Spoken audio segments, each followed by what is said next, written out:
তোমরা পরিচালনা করবা, তোমাদের আইন মানতে হবে। তোমাদের আইন যদি না মানে ওই পরিবারের মধ্যে কখনো শান্তি আসতে পারে না। যে পরিবারের মধ্যে মনে করেন যে মহিলার কথা উদ্বাস করে পুরুষ, ওই পরিবারে কখন শান্তি আসতে পারে না। তার প্রমাণ হলো সূরা নিসা 34 নম্বরে আল্লাহ পাক নিজেই বলতেছেন, আর রিজালু কাওয়ামুনা আলান নিসা বিমা ফাযালাল্লাহু বা'যুহুম আলা বা'যিন ওয়া বিমা আনফাকু মিন আমওয়ালিহিম ফাস-সালিহাতু কানিতাতুন হাফিজাতুল লিল গায়বি বিমা হাফিজাল্লাহ। যখনই নাকি কোরআন হাদিস আপনি মানবেন না, তখনই আপনার বিরুদ্ধে অ্যাকশন আছে না নাই? আল্লাহ তাআলা আপনাকে কোনো শান্তিতে রাখবে না। দুনিয়াও শেষ, আপনার আখিরাতও শেষ। মহিলার কথা, যে মহিলা ছাগলটা তুই বিক্রি করিবি, এত দামের মধ্যে যদি খালি বিক্রি না করছিস না, ছাগল ফেরত নিয়ে আসিব। আর ওই বিক্রি করতে গেছে ছাগল তো বিক্রি হয় না, সব তো ছাগল বিক্রি শেষ, এর ছাগল আর বিক্রি হয় না। ওই যে মহিলার পরামর্শ নিছে, বুদ্ধি নিছে, ওই যে রানীর মতো মাছ বিক্রি করিবা গেছে, বাসায় নিয়ে আসছে, বলছে কি ব্যাপার, সবাই তো ছাগল বিক্রি করে দিল, তুই তো ছাগল কেন বিক্রি হল নাই, তুই তো এতর মধ্যে বলছে আরে আজেলা বাজারে তুই দেখে দাম শুন দেখে তো তুই ছাগল বিক্রি করিব। এখানেও মানে ধমক মহিলার। তার মানে কি মহিলার আইন মানা যাবে? মহিলার আইন কেন আপনি মানবেন? আপনি তো পুরুষ মানুষ। আল্লাহ তো ওই কথাই বলতেছেন, তোমাকে তো শ্রেষ্ঠত্ব দেওয়া হয়েছে, তোমার অর্ধেক মেধা মহিলাকে দেওয়া হয়েছে। ওই যে বাজারের মধ্যে বলে গেছে সোয়াক নিচে পলাক, আর মহিলা গেছে মার্কেট করিবা। বলছে কি বারবার বাচ্চার মা কোথায়? বলছে আমি বাচ্চার মা, হয় হলো বাচ্চার বাবা। বলছে ওই কিবা মার্কেট করে, আর আমি বাচ্চা নিয়ে থাকি, বাচ্চা কুয়া কুয়া করে। বলছে দুধ যখন চাইবে তখন কি করা হবে? তখন সব সব করে যায় মায়ের কাছে দিয়ে আসিব, ওটা পিটার খেলাবো পিটার। এমন পরিস্থিতি দাঁড় হয়েছে। আল্লাহু আকবার বলেন না? না, আপনি মহিলাদেরকে কখনো, আপনি কেন মহিলার পরিচালক, মহিলা কেন আপনার পরিচালক হবে? আপনি মহিলার পরিচালক হবেন। আল্লাহ তো ওই কথা বলছে বিমা আনফাকু মিন আমওয়ালিহিম, আল্লাহ তো ওই কথাও বলতেছে বিমা আনফাকু মিন আমওয়ালিহিম, তোমরা মহিলাদের জন্য খরচ করো, টাকা পয়সা তোমার, তুমি খরচ করো, তুমি মাঠে ঘাটে কাজ করো, হ্যাঁ। আর মহিলার দাও তুমি পরিচালক করবে, মহিলার আইন মানো, মহিলার নিয়ম মানো। যখনই তুমি মহিলার আইন মানো, তখনই সন্তান তোমার কথা শুনে না। আগের ঘরের সন্তান তোমার কথা শুনে না, কাজে কেন? ছোট ভাইয়ের বুদ্ধি শুনো, শুনে চলাফেরা করো, ওই জন্য বর্গি ঘরের সন্তান তোমাকে দেখি আবার দেখবে কেমন করে। ওই ছোট বউর কারণ হিংসুক তো চাইবে না আগের ঘরের সন্তানগুলা দেখার জন্য। মহিলার ভিতর তো হিংসুক কাজ করে, কারণ মহিলারা জাহান্নামের মধ্যে যাবে বেশি। পরে আল্লাহ আয়াতে আরো বলতেছেন, ফাসসালিহাতু কানিতাতুন হাফিজাতুল লিল গায়বি বিমা হাফিজাল্লাহ।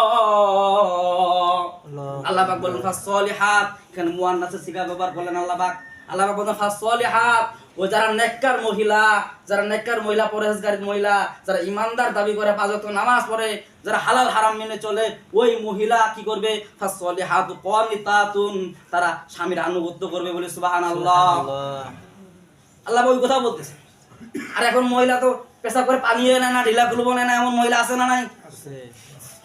আর ওরা নামটি কেমন করে মানতে যাবে যার ভিতর কোরআন নাই, শিক্ষা নাই? আল্লাহ পাক তো বলতেছেন ফাসসালিহাতু কানিতাতুন হাফিজাতুল লিল গায়বি বিমা হাফিজাল্লাহ। ফাসসালিহাতু, যারা নেককার মহিলা, কানিতাতুন, তারা আনুগত্য করবে মহিলার, পুরুষের আনুগত্য করবে বল মানে কি? পুরুষ যেটা আইন করে দেবে সেটাই, বাজার থেকে পুরুষ যেটা নিয়ে আসবে সেটাই শুকু আলহামদুলিল্লাহ।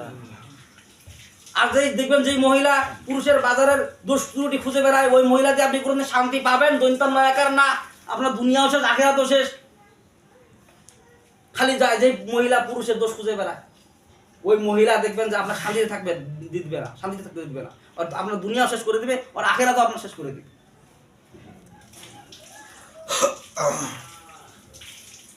তারপরে কি ফাসসালিহাতু কানিতাতুন হাফিজাতুল লিল গায়বি বিমা হাফিজাল্লাহ। আল্লাহ পাক বলেন যে ওই সমস্ত মহিলারা যারা নেককার মহিলা, তারা হেফাজত করবে লুকোচরে লিল গায়বি বিমা হাফিজাল্লাহ, যেটা অনুপস্থিত দেখা যায়। তার মানে কি স্বামীর সন্তানাদি, স্বামীর মাল সামানা তারা কি করবে? হেফাজত করবে। তার মানে কি মাল সামানা বলতে কি বোঝায়? মাল সামানা বলতে কি বোঝায় বলেন দেখি? আপনারা কি বোঝেন মাল সামানা বলতে? বলেন দেখি। এখানে আল্লাহ পাক মাল সামানা বলতে ব্যাখ্যাকারী ভাই বুঝাচ্ছেন, সন্তান আদি পুরুষের হলো মাল সামানা। সন্তান কি? পুরুষদের জন্য মাল সামানা, বাপের জন্য সন্তান হলো মাল সামানা। তার মানে কি মরে গেলে কবরে ওই ছেলে যদি ভালো আমল করে সদকা জারিয়া কবরে যাবে না নাই? যাবে না? তার মানে ঘরের ঘর সোয়াব আর আমার নামে কবরে যাইতে থাকবে। আপনার সন্তান যদি কোরআনে হাফেজ হয়, আলেম হয়, দোয়া খায়রাত করে আপনার কবরে যাবে না? নাই বাপ হিসাবে যাবে। কেন যাবে? আল্লাহ বললেন যে ওটাকে হেফাজত করো। আর স্ত্রী তো মনে সকালে আছে বিকালে নাই। সকালে যদি মনে করেন যে আছে, বিকালবেলা যদি তালাক দিয়ে দেয় তাহলে শেষ। কিন্তু সন্তানকে তালাক দেওয়া যায় নাকি? আছে নাকি কোনো দলিল? আছে নাকি কোনো প্রমাণ? সন্তান তো ওর শরীরের রক্ত শরীরের মধ্যে বহমান, ঠিক কিনা? কিন্তু সন্তান এটা আমার কাছে নেই, এটা আল্লাহর অশেষ নিয়ামত। সন্তান হলো আল্লাহ পাকের অশেষ নিয়ামত। যাদের সন্তান নাই তারা বোঝে সন্তানের কি হাহাকার, ঠিক কিনা বলেন? এর ওষুধ খাওয়া ওর ওষুধ খাওয়া কোনো কাম হয় না। সন্তানের জন্য বিদেশে যায়, ইন্ডিয়া যায়, কত জায়গায় যায়, কিন্তু সন্তান হয় না। কিন্তু আফসোস, এত ধন দৌলত সম্পদ দিয়ে আমি করবো কি? সন্তানের তো আসল সম্পদ। খাটে করে যে আমাকে দাফন যে করাবে সেটাই তো লোকে তো নাই, সন্তান। বিষ্ণুনবী যে হাদিসের মধ্যে বর্ণনা করেন, কোন সন্তান যদি বাবার জানাজা যায় যদি চোখের পানি নাকে ডগার আসার আগে তার সমস্ত গুনাহ মাফ করে দেন। সন্তান একটা কেমন নিয়ামত, অশেষ নিয়ামত। সেই সন্তানকে অস্বীকার করে এই বইয়ের কারণ হয় যে বউকে যখন পরিচালক হিসাবে মানে আল্লাহ পাক বলেন যে কখনো তোমরা মহিলাকে পরিচালক।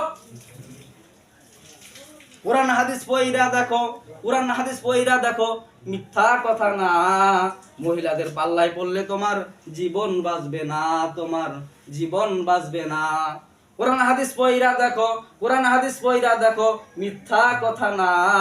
মহিলাদের পাল্লায় পড়লে তোমার জীবন বাঁচবে না, তোমার জীবন বাঁচবে না। মহিলাদের পাল্লায় কখনো পড়া যাবে না। ইউসুফ আলাইহিস সালাম মহিলার পাল্লায় জুলাইখা ফাঁসাই দিয়েছিল, ঠিক কিনা বলেন? মহিলা মারাক তো আল্লাহ পাক বলে ইন্না কুন্না কায়দা আযীম।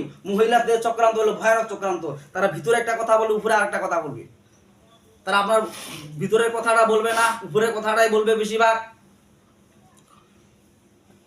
কেমন করে মনে করেন যে আগের ঘরের সন্তানকে তোমার কিবা করে নষ্ট করে দেওয়া যায়, নিজে খালি আই খামু মুই খামু, সব খালি খাওয়া ধান্দায় থাকে। এই জন্য মহিলাকে কখনো আপনি পরিচালক মানবেন না। আপনি কেন মহিলাকে পরিচালক মানবেন?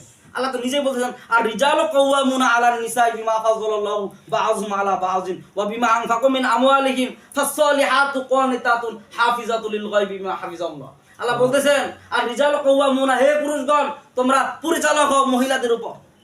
কারণ এই পাওয়ারটা আল্লাহ পাক তোমাদেরকে দান করেছেন। বিমা ফাযালাল্লাহু বা'যুহুম আলা বা'যিন। টায়ার থাকে নিচে, টিউ